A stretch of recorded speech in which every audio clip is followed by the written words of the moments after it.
I never thought I'd be the kind of person to get blindsided like this. Honestly, I thought I knew my fiancé, Brad, and I thought I knew his brother, Mark. We'd grown up together, practically inseparable, and I'd trusted Brad with my life. That trust was supposed to be unbreakable. It all started about a month before our wedding. Everything looked perfect on the surface. We had the venue booked, the guest list finalized, and my dress was finally fitting like a dream. But I've been feeling a weird, gnawing tension that I couldn't quite place. Small things. Brad always seemed a little distracted. His phone buzzed more often than usual. I chalked it up to pre-wedding jitters. One afternoon, I was sitting at my laptop, scrolling through my email when I noticed a message from an unknown number. It was just a snippet of a conversation, nothing explicit but enough to send a chill down my back. "Meet me tonight. I need to see you. We can't keep pretending." My stomach clenched. I clicked open the message history and it was clear. This was someone Brad cared about enough to sneak around for. I didn't say anything that day. I kept my cool, but I started digging quietly. I checked his phone records, his social media, anything I could get my hands on. That's when I stumbled across it, a hidden folder on his cloud storage. My heart hammered as I clicked through. There were messages, long, intimate exchanges, and photos, screenshots of a woman's legs, her lips, secret whispers. But the worst part, one of the messages was from Mark, Brad's brother. I stared at the screen, cold sweat trickling down my back. The message from Mark read, "Tonight's the night. I can't wait to finally be with you." I felt like I'd been punched in the gut. My head spun. How long had this been going on? Were they cheating on me together? I couldn't believe what I was seeing. The betrayal ran deeper than I expected. I sat there trembling, clutching my phone so tight my fingers ached. My first instinct was to confront Brad immediately, but I knew better. This was bigger than a simple fight. I needed to process, to plan. I couldn't just burst in and accuse him without proof. The worst part, I realized I'd been planning my wedding with someone who had been lying to me for months. All those quiet nights, all the times he brushed off my questions or gave me half-hearted answers. It was all a lie. Every single moment I thought he was mine and mine alone. Turned out he was hiding a secret that could tear us apart. That night I couldn't sleep. I kept turning over the details, the signs I missed, the red flags I ignored. Brad always had a reason. His phone was always in his pocket, he was strangely protective of his privacy, and he'd always say, "I trust you, babe," with a nervous smile. But trust, that was gone now, just rubble. In the quiet darkness of my room, I stared at the ceiling, trying to decide what to do next. The betrayal was huge, but what crushed me most was the idea that Mark, my brother-in-law, had been lying to me for who knows how long. How deep did this go? Was it just a fling, or was it something more? I knew I'd have to confront them both. I just didn't know how or when. All I knew was that I couldn't go through with the wedding. Not anymore. How I'd gotten here was a blur of shock and anger and heartbreak. But what's left after the shock? Revenge, I guess. It's all I could think about now. My palms were slick with sweat as I stared at the glowing screen. They crossed a line, one I never expected to see, and now I was planning to make them regret it. The next morning, I woke up feeling like I'd been hit by a truck. My mind replayed that horrifying message over and over. I couldn't shake the sick feeling in my stomach. I lay there staring at the ceiling, trying to find a clear head, but all I felt was a fire burning inside me. Anger, betrayal, the urge to hit back harder than they'd ever expected. I decided I needed facts. I couldn't confront Brad or Mark without proof. I logged into the cloud again, going through every message, every photo, every detail I'd missed the night before. I took screenshots, saved everything. I didn't trust either of them to stay honest if I left anything out. I needed leverage, evidence that would make them realize I was serious. While scrolling through the messages, I noticed something else, an appointment scheduled for tonight with a hotel reservation attached. It was from Brad's email, but I'd missed it the first time.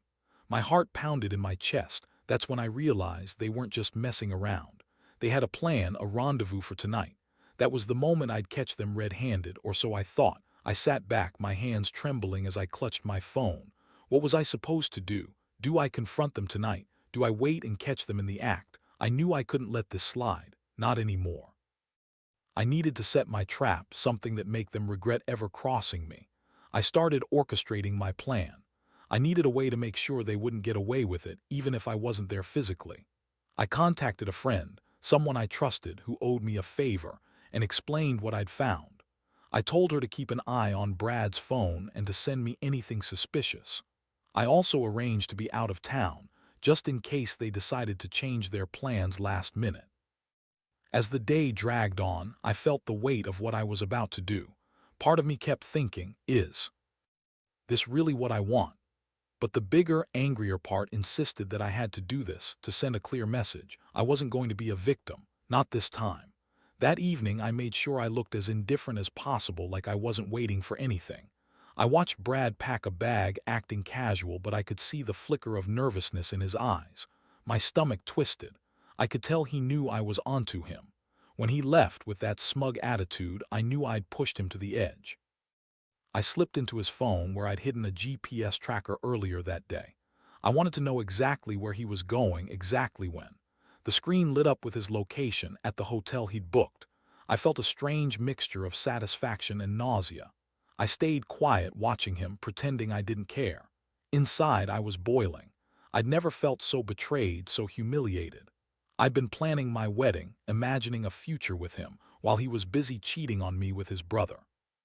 The very person I'd trusted most.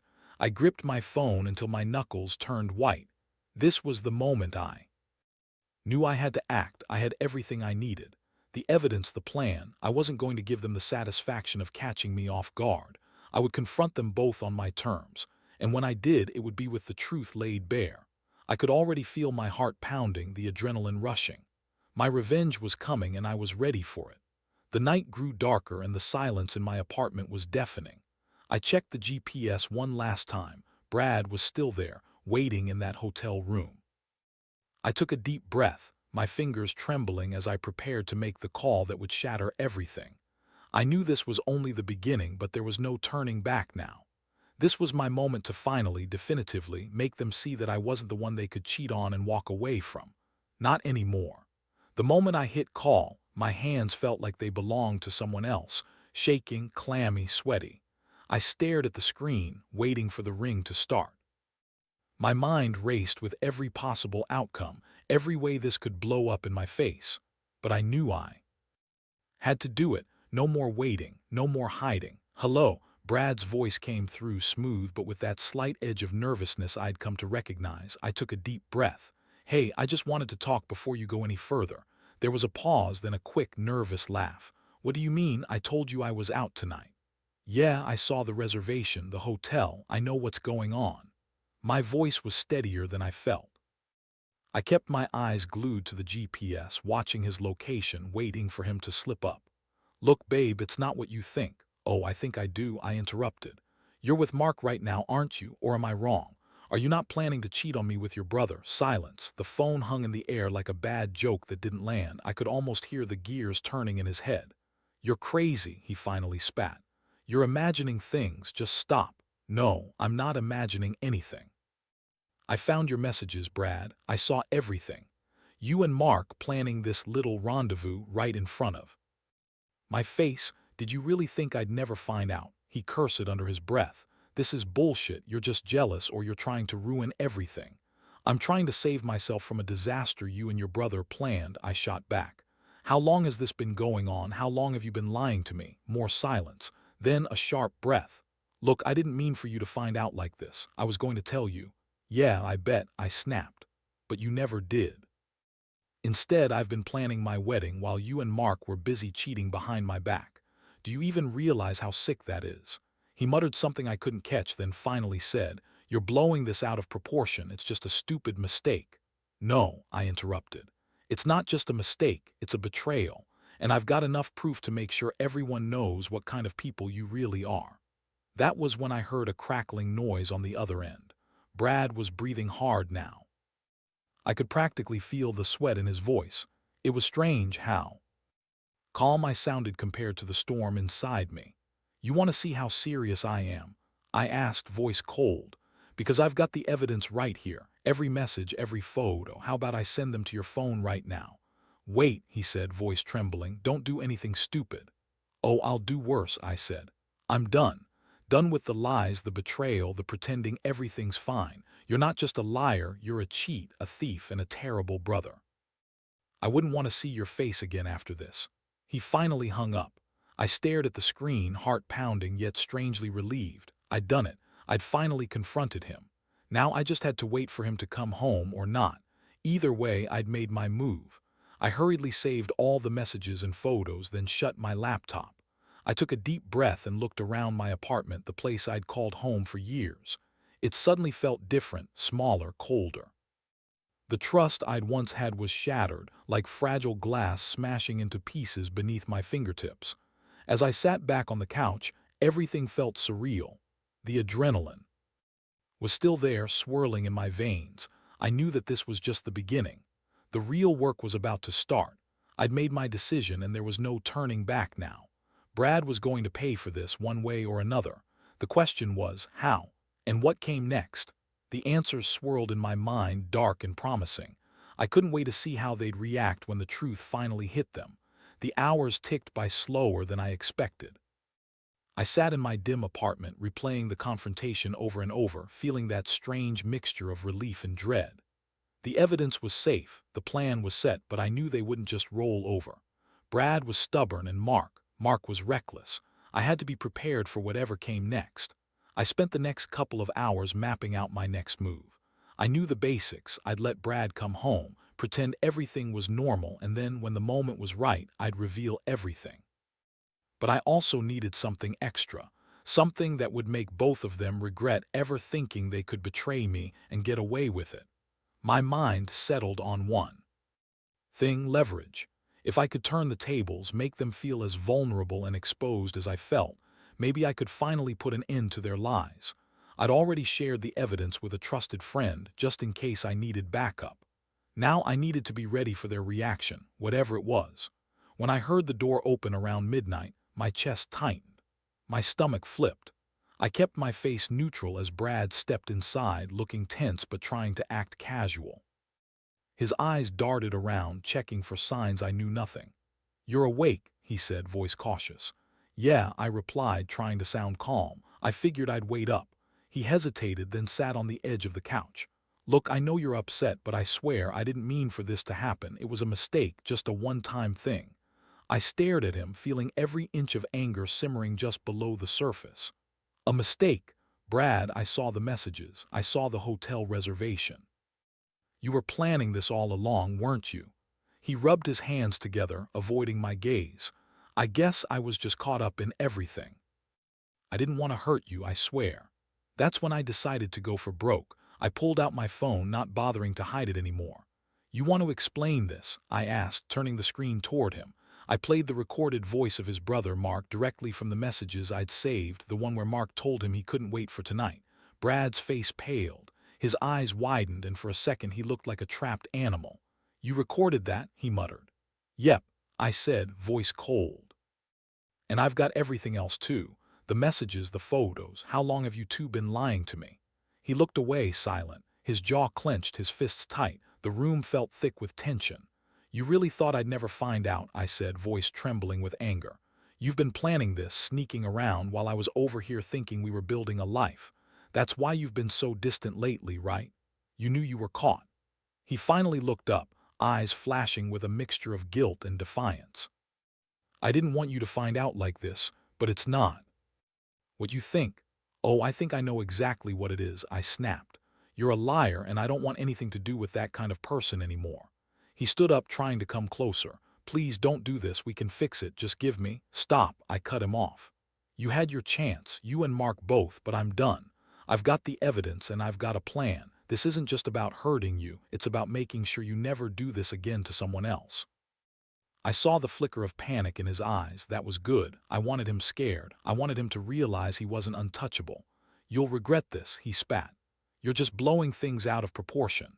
"No," I said, voice steady. "I'm finally taking control of my life. And you, Mark, you're not part of it anymore. I don't want to see your face. Ever. You betrayed me, both of you. And I'm going to make sure you regret it like you've never regretted anything before." His fists clenched, and for a moment I thought he might lash out. But instead he just looked. defeated like a man who just realized he'd lost everything. "Go ahead," he muttered under his breath. "You think you're smart, you think you've won." "I already have," I said, turning away. "And I'm done talking. You have exactly 1 week to leave my house. After that, I'm changing the locks and filing for divorce." His jaw tightened, but he said nothing. Just turned and left the room, leaving me standing there, chest heaving, nerves raw. I knew this was only the beginning. The real fallout was coming, and I had no idea how they'd respond. But I didn't care anymore. I'd taken control, and that was all that mattered. As I sat down, I felt a strange mixture of relief and empowerment. I'd finally done what I'd been afraid to do for months. I'd confronted the lie, exposed the truth, and now I was finally free to rebuild my life. One thing was clear: I'd never trust blindly again. And no matter how much they tried to come back, I was done playing their game. The days that followed were a whirlwind. I threw myself into packing up everything I owned, slowly stripping my apartment of their influence. Brad didn't come back after that night, at least not to my place. I could feel his presence lurking in the shadows, texting, calling, trying to manipulate or guilt me into changing my mind. But I stayed firm. Every time his name popped up, my stomach twisted with a mixture of anger and relief. I'd set the date for the official break, filing for divorce and making arrangements to change the locks on my apartment. I wasn't going to let them have the last word. I wanted them to realize just how deep their lies had cut. I knew I'd be better off without them, but it didn't mean I was over the betrayal. Not yet. The wound was fresh, raw, and I felt it every second. One afternoon, I sat in my now empty apartment, staring at the empty walls. The silence was deafening but oddly peaceful. It was the kind of peace you only get after a storm, resolute, gritty, and final. I'd already handed over the keys to my landlord, signed the papers, and sent the divorce petition. Now I just had to wait for the legal formalities. That's when the doorbell rang. My heart skipped a beat. I wasn't expecting anyone. I hesitated, then slowly opened the door. Standing there was Brad. His face was pale, eyes bloodshot. He looked like he hadn't slept in days. "You're serious," he said softly, voice hoarse. "You're really going through with this?" "I am," I said, voice cool but firm. "You crossed a line, Brad, a line you can't come back from. I gave you chance after chance, but I see who you really are now." He looked down, biting his lip. "Please," he whispered, "I know I screwed up. But give me one more shot. I'll do anything, anything." I interrupted, my tone icy. "You should have thought about that before you betrayed me with your brother. Now it's too late." His shoulders sagged. "I just want to fix this." "No," I said sharply. "You don't get to fix this. You lost the chance the moment I found those messages. The trust is gone, Brad, and I'm done waiting for an apology that's never coming." He looked at me, desperation flashing in his eyes. "You're making a mistake." "No," I corrected. "You made your mistake. I'm just the one finally seeing it clearly. Now I want you to leave, permanently. Don't come near me again." He nodded slowly, almost defeated. "Fine," he muttered. "But just so you know, you're throwing away everything we had for what? Vengeance?" "Vengeance," I repeated, voice rising slightly.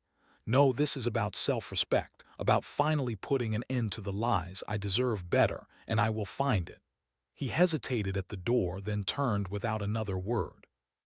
I closed the door behind him, knowing I'd done everything I could. The chapter of my life with Brad was officially over. No more lies, no more betrayal, just the truth and a fresh start. As I sat on the floor, surrounded by the emptiness of my apartment, I realized something. Despite all the pain, despite the heartbreak, I felt a weird sense of liberation. I'd finally taken control. I'd exposed the truth, acted on it, and now I was free. I didn't need their apologies or their excuses. I only needed to heal, and that was exactly what I was going to do. In that quiet, empty space, with the sunlight filtering through the blinds, I made a promise to myself. I'd never let someone betray me like that again. From now on, I'd trust only myself, and that, I knew, was the beginning of something stronger. The weeks that followed were a blur of settling into my new life. It wasn't easy. Every day brought up a fresh wave of anger, disappointment, and disbelief. But I also felt something I hadn't allowed myself to feel before, a genuine sense of relief. The truth had set me free, and I was finally beginning to breathe again. Every night I'd lie in bed and replay the whole ordeal, wondering how I'd survived it. but mostly I felt proud. Proud that I hadn't let the betrayal crush me, that I'd finally taken control. I started going out more, spending time with friends, reconnecting with the parts of myself I'd neglected. I threw myself into work, into hobbies I'd abandoned during the chaos. Little by little, I rebuilt my sense of self. I didn't need him, Mark, or anyone else to define me. I was enough on my own. One evening I sat on my balcony, watching the sunset paint the sky in shades of orange and pink. It was quiet, peaceful. The air smelled like fresh grass and the city buzzed softly beneath me. I thought about everything I'd been through, the lies, the betrayal, the pain, and I realized that all of it had led me here. Stronger, wiser, warier, yes, but also more self-assured. That's when I finally understood what I needed to do, not just for myself, but for closure. I took a deep breath, reached into my pocket, and pulled out my phone. I found the divorce papers I'd filed, marked, signed, ready to be finalized. I opened the drawer where I'd kept his keys, the ones I'd refused to return during those last intense days. I didn't hesitate. I grabbed a small box, placed the keys inside, and walked to the front door.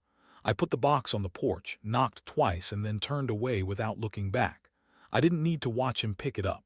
I knew it was the end, a symbolic act of closing that chapter for good. As I stepped back into my apartment, I felt a strange sense of peace. This wasn't just about revenge or cutting someone out of my life. It was about reclaiming myself, about reminding myself that I'd survived, and I was stronger because of it. The past would always be a part of me, but I no longer owed anyone my happiness. I was finally free to move forward unburdened. And so I did. With each passing day, I built a new life, one rooted in honesty, trust, and self-respect. I learned to trust my instincts again, to listen to that quiet voice inside that told me what I deserved. No more secrets, no more lies. Only truth and the hope of a future I was finally ready to create on my own terms. Looking back now, I realize that betrayal, though devastating, can be a catalyst for growth. It forces you to face the truth, to reassess what you really want, and to stand up for yourself. I wish I'd seen it sooner, but I'm grateful I saw it at all. The pain is still there sometimes, sure, but now it's tempered with strength, and that's enough. Because I know I'm finally in control of my life, my happiness, my future. And no one, not even the deepest betrayal, can take that away from me anymore.